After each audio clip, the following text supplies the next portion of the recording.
Give me Zephaniah 1 and 8. I'm going to show you the judgment for when Christ come back. If he was to come back today, what's going to happen to people that got on strange apparel. I'm going to show you. That's cross-dressing, because that's what it is. It's cross-dressing. And they're trying to keep our people in sin, but we can't see it. You understand what I'm saying to y'all? Read. The book of Zephaniah, chapter 1 and verse 8. This is a judgment for when, if Christ comes back and he sees you wearing pants. Read. And it shall come to pass, or a man wearing a dress. Read. In the day of the Lord's sacrifice. The day of the Lord's sacrifice is when Christ returns. Because guess what? It ain't going to be kitty cats and rainbows and bunny wrappers. That's right. Guess what? Christ coming back to kill. That's what he coming back for. That's right. It's going to be a lot of death. Read.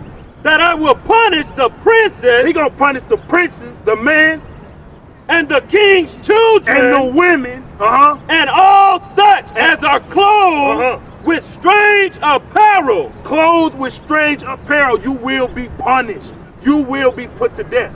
So sister, I ask you, is that something you can change? Can you put on a dress? Yeah. All praises to the Most High.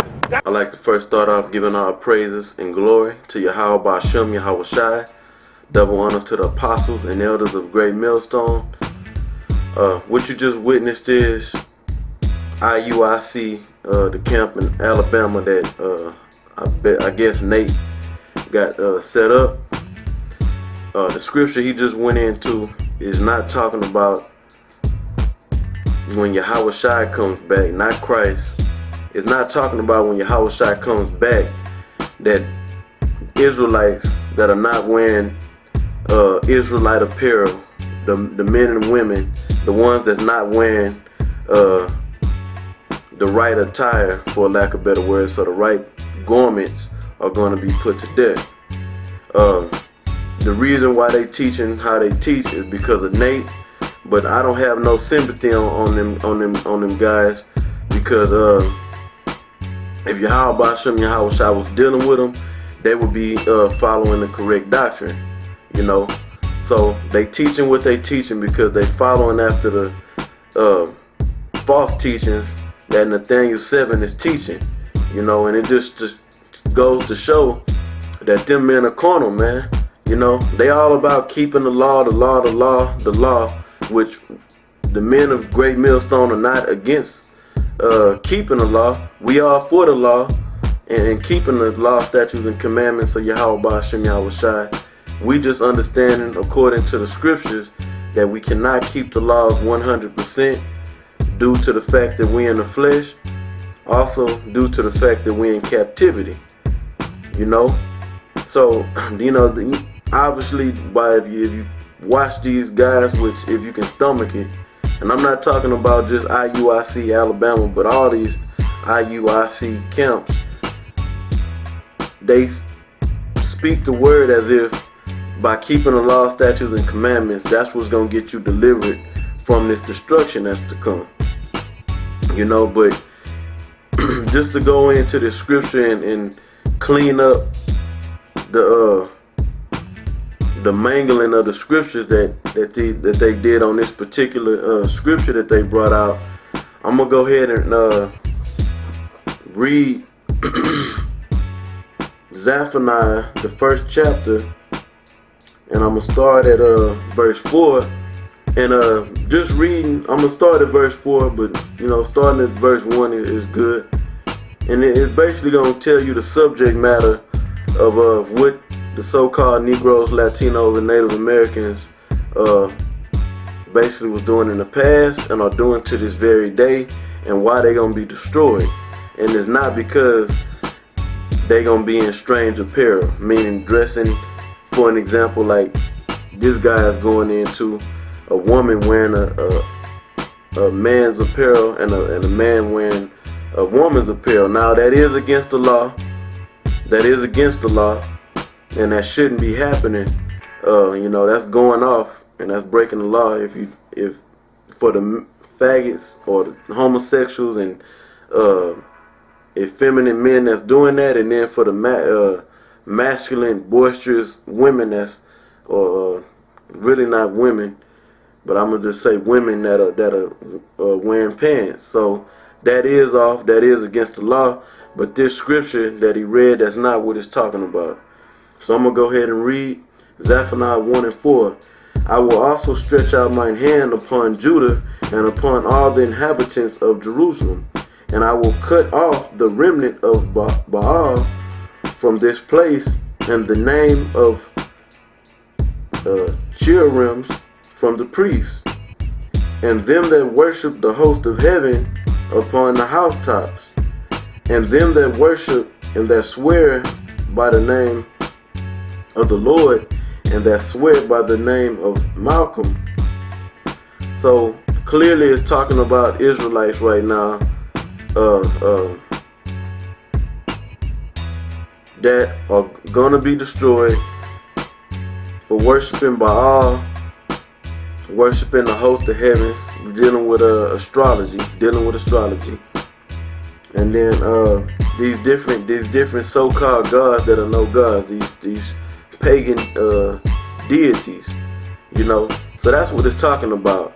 And every deity, these so-called deities, they have a doctrine attached to them, you know.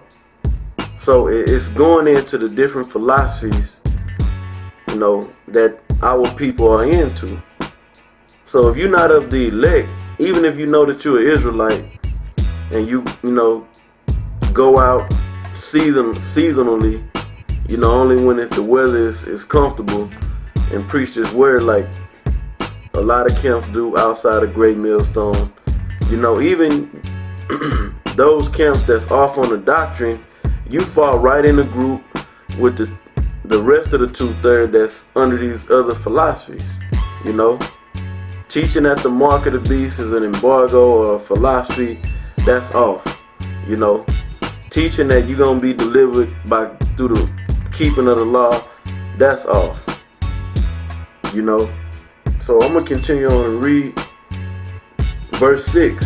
And them that are turned back from Yahweh, and those that have not sought the Lord, talking about Yahweh, nor inquired for him, hold thy peace at the presence of the Lord thy power, and for the day, Salakia, for the day of the Lord is at hand, for the Lord has prepared a sacrifice, he has bid his guests, and it shall come to pass. And when you read it shall come to pass, that's talking about prophecy.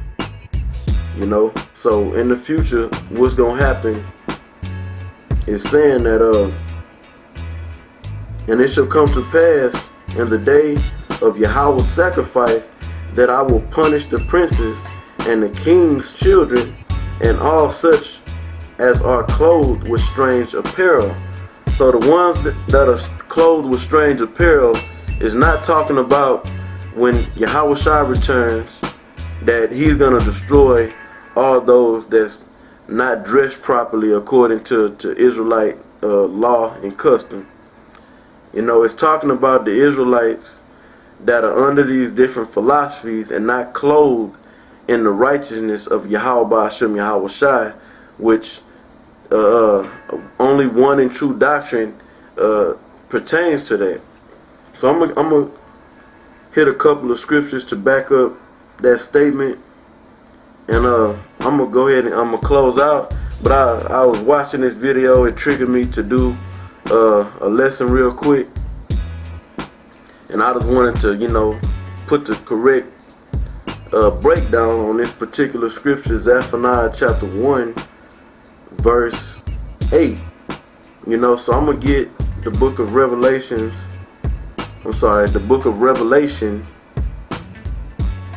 the 16th chapter, and I'm going to start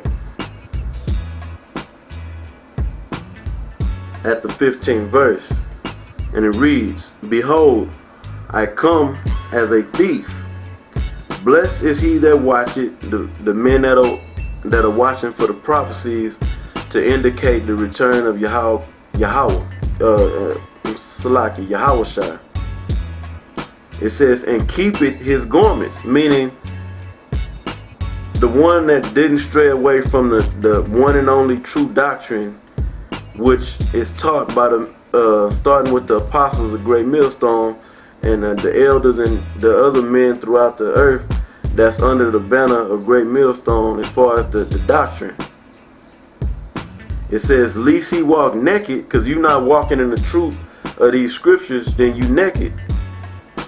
You know, just like you read in the book of Isaiah, the 30th chapter and the 31st chapter of Isaiah, it talk about being covered in the shadow of Egypt.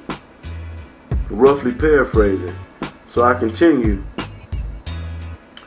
It says, lest he walk naked and they see his shame, because it's going to be a shameful thing for 2/3 of our people, you know, including the ones that know that they Israelites that's off. You right in the category or in the group with the 2/3. You're going to be destroyed right along with them. So that scripture in Zephaniah, the 1st chapter,